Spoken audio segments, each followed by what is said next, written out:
This is William Hall with Resist the Mainstream, and a former GOP congressman is now working with Hunter Biden's legal team. Before we jump into the story, just a quick reminder to like this video, subscribe to the channel, comment down below, and also turn on notifications so that you get notified when our videos go live. So let's go ahead and jump right into this very interesting story here about a congressman. So his name is Denver Riggleman. He used to be a representative in Virginia and was previously also an advisor on the committee investigating the events of January 6th. If you remember, this was the sham committee that they put together to throw in all this information and basically pretend as if it was the worst thing to ever happen in human history. Okay, so he's now joining Hunter Biden's legal team. The same legal team that's working basically for Hunter Biden in his stead. So this is an interesting story because this guy is basically kind of a bit of a traitor. I mean, actually, I'm saying kind of a bit, but he really is. I mean, this guy is out there. He was already a part of the January 6th committee. We know exactly what happened with that. And here he is now basically playing on the side of Hunter Biden as well. So Riggleman's role is to assist in the analysis and investigation of data pertaining to Hunter Biden's international business dealings and subject to keen interest to the White House, to the House Republicans, because this is an extremely important thing. This has been an ongoing issue for a very, very long time, right? Many of you already are very well aware of the Hunter Biden laptop, the different types of paraphernalia and things that have been found in the White House as of late, but there's so many different things that are going on around this entire situation that all roads and all evidence leads to showing that Hunter Biden is guilty, that he's been doing shady things, illegal things,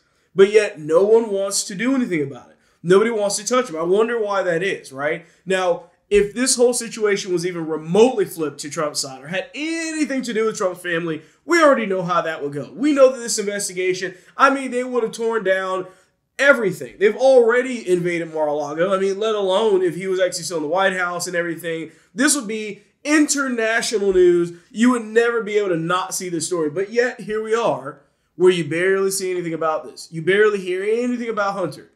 And they just want to brush this off as if it doesn't really matter that much. It's not that big of a deal, is what they're telling us. Because, Biden actually loves him. That's the reason why we need to just pretend as if everything that he's doing is squeaky clean.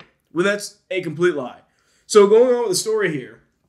So he made in a statement that I and my forensics data and team are conducting data investigations and analysis for Hunter Biden's legal team. So they're working right alongside with his legal team, right? So the former Republican congressman expressed doubts about the credibility of information retrieved from Hunter Biden's abandoned laptop, which is ridiculous because that was probably one of the most clear forms of evidence. When you look at the entire situation surrounding it, with them trying to find the laptop, erase the data on the laptop, all the rest of the things that were going on with that, it was very clear that Hunter Biden had a bunch of sketchy stuff on that laptop. We've seen the pictures. It's all over the news, or at least all over Twitter, but you have to dig for it. It's not like the mainstream media is going to be going out there putting this stuff up. The New York Post pretty much got its entire site messed up and everything because of what they posted, basically reporting the truth, and everybody just outed it as fake news. It was absolutely a ridiculous situation. But here he goes on and he says, truth matters. When I took this job, I wasn't pro-Hunter or anti-Hunter. But once again, this isn't about whether you're pro-Hunter or anti-Hunter. It's about the truth, okay? It's about being impartial regardless of the situation, right? And the problem is that the media is not going to do that. They haven't done that so far. It's been very clear that the media is not going to want to run this story whatsoever. And this guy's playing in their hand by working with his own legal team as a result. So he says, I'm pro-data and facts, which I don't believe is the case, and we'll go and I'll explain that in a second of why. But he says forensics make clear that considerable information linked to Hunter Biden is questionable. So already right out of the gate, he's basically saying, you know what? I'm all about data and facts. And by the way, most of the stuff that we're seeing here isn't even related to Hunter Biden at all. So this guy, we know what side he's playing on here. It doesn't sound like he's playing on facts at all. So if you look into this article a bit more, it goes on about this. It says, despite the contents of the laptop being authenticated by the FBI, which it was, and corroborated by several news outlets, he questions the validity of this evidence. How? How is that the case? Like I said, it had pictures of him on this laptop. We knew he was using it. It's out there. It couldn't be more out there. Yet, and still, this guy is just being skeptical about it. So it's almost like, how clear does it have to be? How clear do we need to paint the picture for you to finally realize that Hunter Biden is up to no good and is guilty of these different things that he's been doing?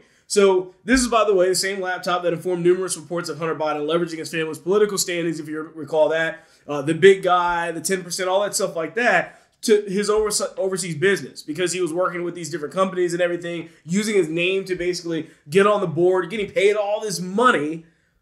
Nobody wants to question that. Could you just imagine what the shock would be, what the news would be saying right now if this was anybody in Trump's family just doing half of this, or even just a small percentage of it? I guarantee you it would be an entirely different situation. So Riggleman's collaboration with Hunter Biden's legal team was confirmed on Tuesday by attorney Kevin Morris. And then Morris went on to extol Riggleman sifting through the data and detecting alleged instances of corruption and disinformation, which once again I doubt that they're even going to really dig into fully. But Hunter Biden's legal team has been contesting allegations from the IRS about political bias, undue influence in the ongoing criminal investigation with Hunter Biden's tax affairs as well. And then the attorneys for the president's son negotiated a plea deal that allowed him to plead guilty to 2 tax-related misdemeanors while avoiding prosecution for a felony gun charge. So House representatives have escalated their scrutiny of Biden because of the fact of what's going on with these different tax violations. We've seen more things about or evidence of drug abuse and things like that going on. This is overwhelmingly against Hunter Biden when you look at the actual facts on the ground about this. Yet, once again, nobody wants to really deal with this. And this guy's just playing in their hand.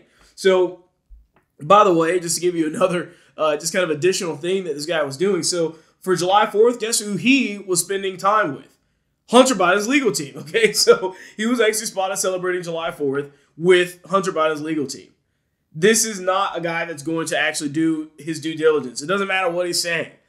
He's not going to do his due diligence. We can already see that. He's taking one of the most, really, the most obvious piece of evidence with the laptop and then saying, I don't really think that's really true. I don't think that's important at all.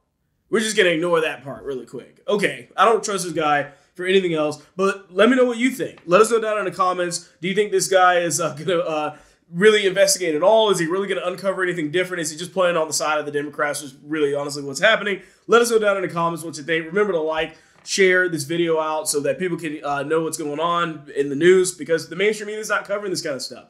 So let us know down below what you think. Remember to turn on notifications as well. Get notified when our videos go live here. But with that being said, we thank you for watching this video, and we'll catch you on the next one.